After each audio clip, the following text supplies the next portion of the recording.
அஸ்ஸலாமு அலைக்கும். Hi friends, welcome back to my channel. இன்றைக்கும் ஒரு இன்ட்ரெஸ்டான வீடியோடு உங்களை சந்திப்பது மிச்ச சந்தோஷம். இன்றைக்கும் ஒரு பிரியாணி ரெசிபி தான் ஷேர் பண்ணிக்கிறேன். இது வேறு முறையில் இந்த பிரியாணி ரெசிபி ஷேர் பண்ணிக்கிறேன். ஏற்கனவே அப்லோட் பண்ணிட்டு ஒவ்வொரு முறையில் ஒவ்வொரு அளவுகளில் வேறு முறைகளில்.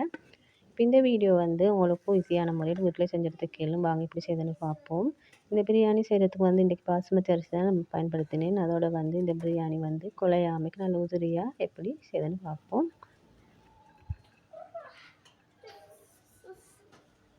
பிரியாணி செய்கிறதுக்கு நீங்கள் கோழி வாங்கினா உங்களுக்கு கோழி போதாமல் இருந்தால் கொஞ்சம் காய்கறி போட்டு இந்த பிரியாணி செஞ்சு பாருங்கள், நல்லா டேஸ்ட்டாக இருக்கும்.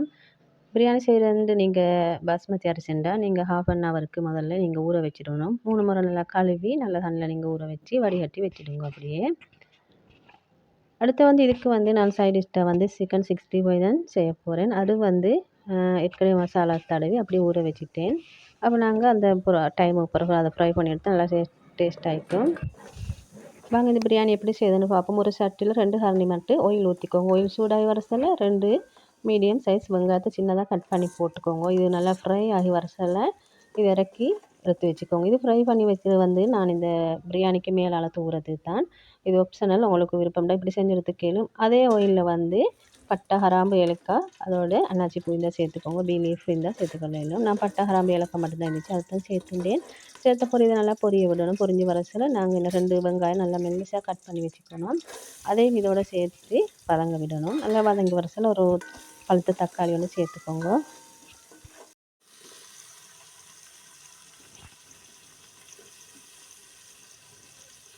இதோடு நீங்கள் அரைச்சி வச்சுருந்த ஜிஞ்சர் கார்லிக் பேஸ்ட் ஒரு 2 கரண்டி மட்டும் சேர்த்துக்கோங்க. சேர்த்தப்புறம் பச்சை வாசனை போகும் அளவுக்கு நீங்கள் நல்லா வதக்கி எடுக்கணும். இது வதங்கி வரசில் அடுத்தடுத்த ஒன்றை சேர்த்துக்கணும். ஃப்ளேமை நல்லா குறைச்சி வச்சுக்கோங்க. இதோட நான் ரம்பு ஒரு துண்டு சேர்த்துட்டேன். ரம்பையோட கருவேப்பிலையும் சேர்த்துட்டேன்.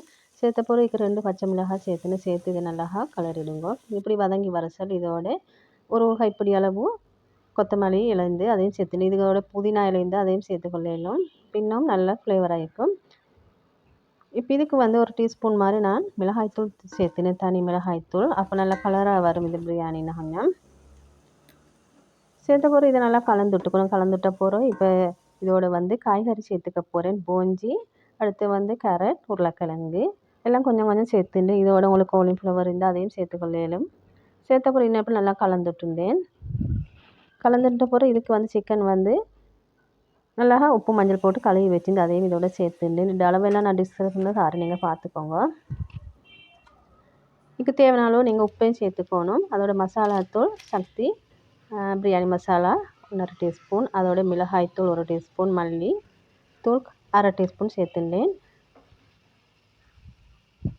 சேர்த்த பிறகு இதோட தேவையான உப்பு சேர்த்துக்கணும். சேர்த்த பிறகு இதோட தயிர் 2 கரண்டி மட்டும் சேர்த்துட்டு நல்லா கெட்டியான தயிர் சேர்த்துக்கோங்க.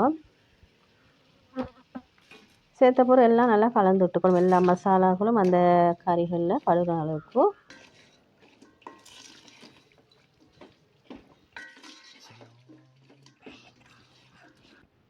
இப்போ இதை ஒரு 10 நிமிஷம் மட்டும் மூடி போட்டு அப்படியே மூடி வச்சுடுங்க.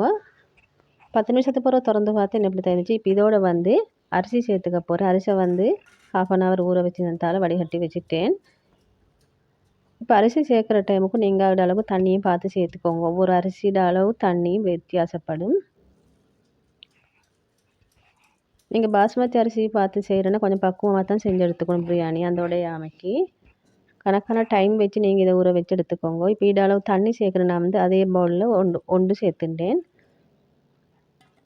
சேர்த்தப்போ இந்த டைம் நீங்கள் உப்பையும் கொஞ்சம் பார்த்துக்கோங்க. உப்பு நல்லா சுள்ளுண்டி இருந்தால் தான் அந்த பிரியாணி கடைசியில் நல்லா உப்பு பிடிச்சி நல்லா இருக்கும், டேஸ்ட்டாகவும். இப்போ நீங்கள் இதை நீங்கள் ஹை ஃப்ளேமில் ஒரு 10 நிமிஷம் அப்படியே வேக வச்சிடணும். இந்த வீடியோ புதுசாக பார்க்குறவங்க அப்படி சப்ஸ்கிரைப் பண்ணாமல் பார்த்துருந்தா மறக்காமல் சப்ஸ்கிரைப் பண்ணிக்கோங்க. இப்போ இது 10 நிமிஷத்துக்கு பிறகு திறந்து பார்த்து இன்னும் நல்லா கொதித்து வந்திருந்தேன். இப்போ இது ஒரு கிளறிடணும் மெதுவாக, ஏண்டா உடையாமைக்கு அரிசிகள். இப்போ இதோட உடையாமை கிளறிட்ட பிறகு இதை மூடி போட்டு இன்னொரு 5 நிமிஷம் அப்படியே மூடி போட்டு வேக வச்சிடணும். இந்த அரிசியும் தண்ணியும் ஒரே அளவில் வரசால் இதை டம் போட்டு எடுத்துடணும். இப்போ இதுக்கு மேலே நான் வந்து ஃப்ரை பண்ணி வச்சிருந்த ஒனியன் அதோட ஃப்ளம்ஸ் சேர்த்துனேன். உங்களுக்கு இது வரல நெட்ஸ் சேர்த்துக்கலும். உங்களுக்கு இது ஒன்றும் சேர்க்காமலே இந்த பிரியாணி செஞ்சு பாருங்கள், நல்லா டேஸ்ட்டாக இருக்கும். இப்போ இதோட வந்து food colouring yellow food colouring கொஞ்சம் சேர்த்துட்டேன். ரோஸ் வாட்டர் ஒரு டீஸ்பூன் மாதிரி சேர்த்துட்டேன். இதெல்லாம் ஆப்ஷனல், உங்களுக்கு விருப்பம்னா சேர்த்துக்கொள்ளலும். இப்போ இதை வந்து மூடி போட்டு ஒரு பழைய தோசைக்கல்லில் ஒரு 10 நிமிஷம் மட்டும் அப்படியே டம் போட்டுற வேண்டியதான். 10 நிமிஷத்துக்கு பிறகு ஃப்ளேமோ நல்லா ஆஃப் ஆக்கிடுங்க. ஆஃப் ஆக்கின பிறகு அப்படியே வச்சிடுங்க அதே அடுப்பில். இப்போ ஆறின பிறகு தான் இது பிரியாணியில் டம் உடைச்சி காட்டுறேன் எப்படின்ட்டு. நல்லா உதிரியாக இருக்குது. அந்த அரிசி ரைஸ் ஒன்றும் உடையாமைக்கு நல்லா பெர்ஃபெக்டாக வந்துச்சு. இன்ஷால்லா நீங்களும் ஒரு முறை இப்படி ட்ரை பண்ணி பாருங்கள். இப்படி பிரியாணி செஞ்சு பாருங்கள், அடி பிடிக்காது கொஞ்சம் கூட. அந்த பிரியாணியோட ஃப்ளேவரே நல்லா இருக்கும்.